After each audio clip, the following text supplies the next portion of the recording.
Southeast Asia.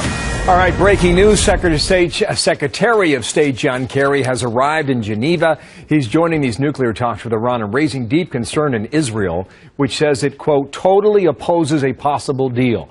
And Benjamin Netanyahu, the prime minister, has big problems with this.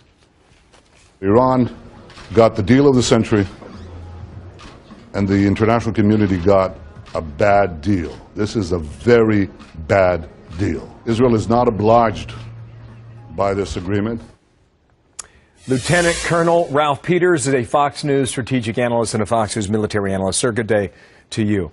The report is that Iran will be offered temporary relief from these sanctions if it freezes nuclear enrichment. If you can prove that, what do you think? Is Netanyahu right? Yes. Benjamin Netanyahu, Israel's prime minister, is 100% right. This is an idiotic deal. The Iranians, based on the details we know thus far, Bill, the Iranians give up nothing. They destroy no centrifuges. They reverse no processes. They take a very brief timeout while we loosen sanctions enough to rescue their collapsing economy. Well, why would we do that? Sanctions have been working, and we're going to throw it away. Why would we do that?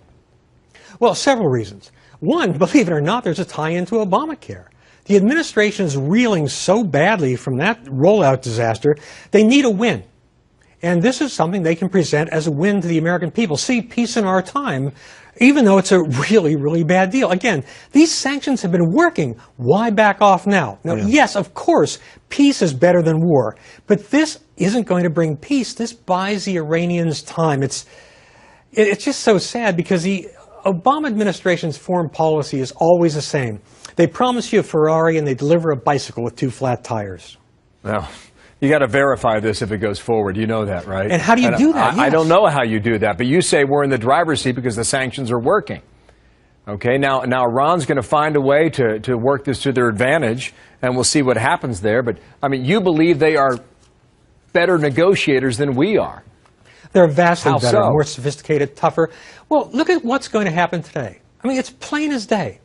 The Iranians have been holding out on a few last sticking points before closing the deal. Why? Because they know that once Secretary of State Kerry, as well as Foreign Minister Laurent Fabius of France and maybe Westerwelle from Germany, once they're in Geneva, those guys don't want to leave without a deal. They don't want to be embarrassed. So we're going to cave on the last sticking points. I mean, the Iranians are ethnically Persian, the majority of Iranians. The Persians invented chess. Our diplomats play checkers. Wow. So this will go through based on what we're seeing. Yes. And then what? Well, then what? Then the Iranian economy gets the much-needed shot of adrenaline. We're not going to relax all the sanctions. They're not all going to go away. But key financial sanctions it appears that they will be loosened. And again, Iran's economy is in near collapse. They need help.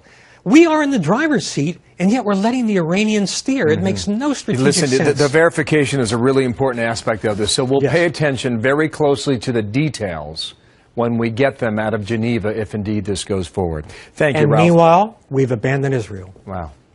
Lieutenant Colonel Ralph Peters, thank you for your time, sir. Thank you.